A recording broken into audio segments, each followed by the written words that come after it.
Second UFC fight here for you, Tay.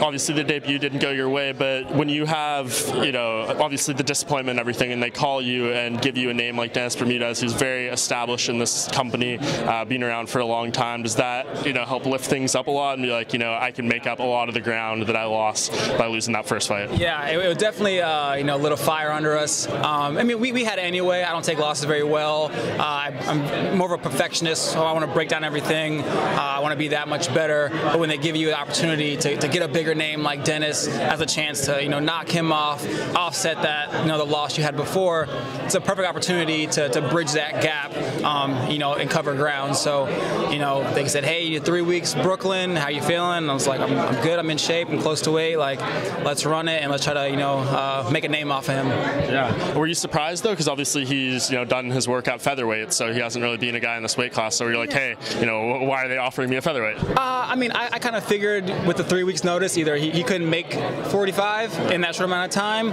or based on the he's lost a couple at featherweight, so I don't know if he's trying to mix it up, make a splash. A lot of guys kind of go up and play with different weight classes. So I figured it was one of those two. Either the weight cut wasn't going to go his way, so they said, hey, you want to go up to 55, or he's trying to re-solidify himself or recreate himself at 55. So you said 3 weeks notice. Is that when you got the call for this? Yeah, it was like Christmas Eve.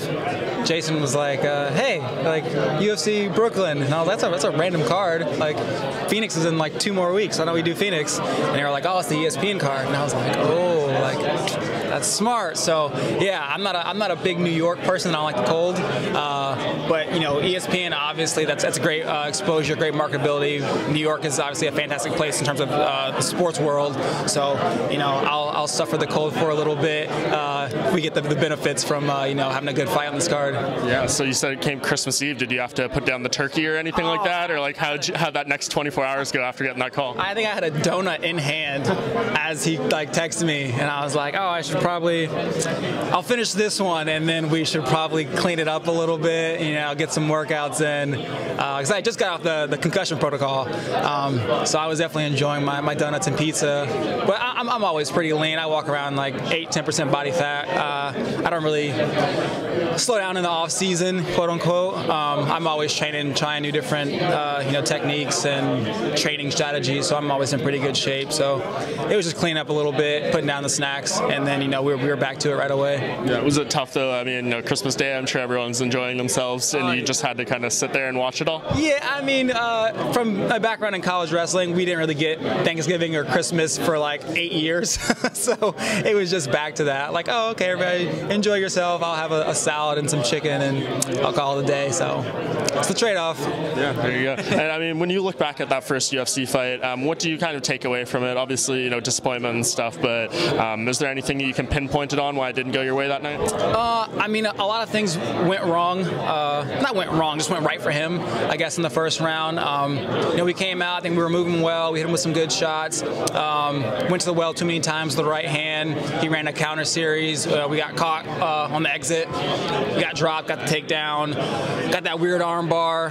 So before I knew it, the first round was over. So it was like, nothing I hadn't experienced before with all the guys at the lab. So made the adjustments, ready for the second round. We're going to come out, show some different looks, and mix it up. And we got sloppy, blocking that head kick. Kind of just more relaxed with the one hand instead of two. And it went through the glove, kind of rattled us. So nothing that was like, oh my God, I need to work on this, and that. It was just like, oh, okay, we need to make adjustments sooner. Read those things a little bit earlier on in the fight.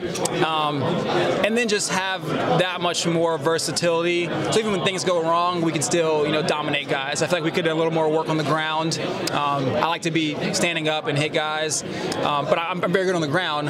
I just prefer, for the fans' sake and the sake of entertainment, to stand up and strike.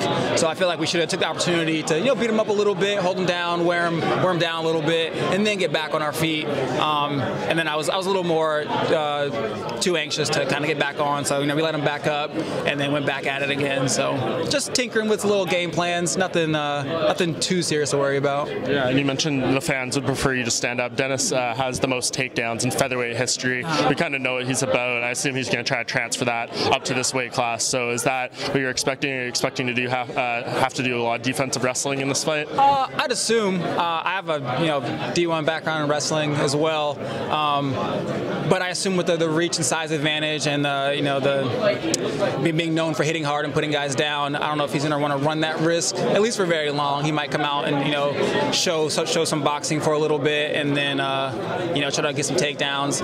We've got very good takedown defense, very good wrestling, so I think it'll be a difficult task for him to try to secure takedowns, especially like on a bigger, stronger wrestler. I mean, he's free to try. I just don't see it going well in that realm or most realms, honestly. So.